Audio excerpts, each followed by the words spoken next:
ನೀವೇನಾದರೂ ಒಂದು ಒಳ್ಳೆ ಟೆಂಪಲ್ ಸೆಟಪ್ ಇರೋ ಹೋಟೆಲಲ್ಲಿ ಬಾಳೆ ಎಲೆಯಲ್ಲಿ ಊಟ ಮಾಡಬೇಕು ಅಂದ್ಕೊಂಡಿದ್ರೆ ಅದೇನು ಈ ಹೋಟೆಲ್ ಅಂತೂ ಮಿಸ್ ಮಾಡ್ಕೊಳ್ಳೋಕ್ಕೆ ಹೋಗ್ಬೇಡಿ. ನಾ ಇವತ್ತು ಬನಶಂಕರಿ ಬಿಡಿಯೋ ಕಾಂಪ್ಲೆಕ್ಸಲ್ಲಿ ಲೊಕೇಟ್ ಆಗಿರೋ ಬ್ರಾಹ್ಮಣ ಪ್ರಸಾದಂ ಅನ್ನೋ ಒಳ್ಳೆ ಹೋಟೆಲ್ಗೆ ಬಂದಿದ್ದೀವಿ. ಸೊ ಹೆಸರಲ್ಲೇ ಇದೆ ಪ್ರಸಾದ ಅಂತ. ನಿಮಗೆ ಹೋದ ತಕ್ಷಣನೇ ಹೋಟೆಲ್ ಬಂದು ನಿಮಗೆ ಟೆಂಪಲ್ ಸೆಟಪ್ ಎಲ್ಲ ಇರುತ್ತೆ, ವಿಂಟೇಜ್ ಫೀಲ್ ಕೊಡುತ್ತೆ ಅಂತ ಹೇಳ್ಬೋದು. ಫುಲ್ ಟೆಂಪಲ್ ಥರನೇ ರೆಡಿ ಮಾಡಿರ್ತಾರೆ ಆ್ಯಂಡ್ ಬಡಿಸೋರು ಕೂಡ ಪಂಚ ಎಲ್ಲ ಉಟ್ಕೊಂಡು ನಿಮ್ಗೆ ಅದೇ ಥರ ಬಡಿಸ್ತಾ ಇರ್ತಾರೆ. ಸೊ ಒನ್ ಮೀಲ್ಸ್ಗೆ 249 ಚಾರ್ಜ್ ಮಾಡ್ತಾ ಇದ್ದಾರೆ.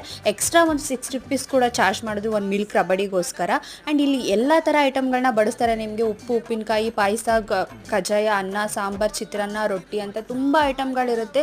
ಎಲ್ಲನೂ ಅನ್ಲಿಮಿಟೆಡ್ ಕೂಡ. ಆ್ಯಂಡ್ ಜಾಸ್ತಿ ತಿನ್ನೋಕ್ಕಾಗಲ್ಲ ಅಂತ ಹೇಳ್ಬೋದು. ಸ್ವಲ್ಪ ತಿಂದ ತಕ್ಷಣವೇ ಹೊಟ್ಟೆ ಒಂಥರ ಸಾಕು ಅನ್ನೋ ಥರ ಫೀಲ್ ಆಗುತ್ತೆ. ಟೇಸ್ಟ್ ವೈಸ್ ಓಕೆ ಅಂತ ಹೇಳ್ಬೋದು. ಪ್ರಸಾದ ಥರ ನನಗೇನು ಫೀಲ್ ಆಗಿಲ್ಲ. ಇದ್ರ ಬದಲು ಆಚೆ 60-70 ಕೊಟ್ಟು ಮೀಸೆ ಟ್ರೈ ಮಾಡ್ಬಿಡ್ಬೋದು ಅಂತ ಅನ್ನಿಸ್ತು. ಸೊ ನಾಟ್ ಸೋ ವರ್ತ್ ಅಂತ ಹೇಳ್ತೀನಿ. ಆ್ಯಂಡ್ ಲಾಸ್ಟಲ್ಲಿ ಮಿಲ್ಕ್ ರಬಡಿ ಅಂತ ವೆಯ್ಟ್ ಮಾಡ್ತಿದ್ದೆ ಹೇಗೆ ಕೊಡ್ತಾರೆ ಅಂತ. ಒಂದು ಚಿಕ್ಕ ಕಪ್ಪಲ್ಲಿ ಕೊಟ್ಟರು, ಅದಂತೂ ತುಂಬಾ ಬೇಜಾರಾಯಿತು. Not so worth. ಒಂದ್ಸಲಿ ಟ್ರೈ ಮಾಡ್ಬೋದು.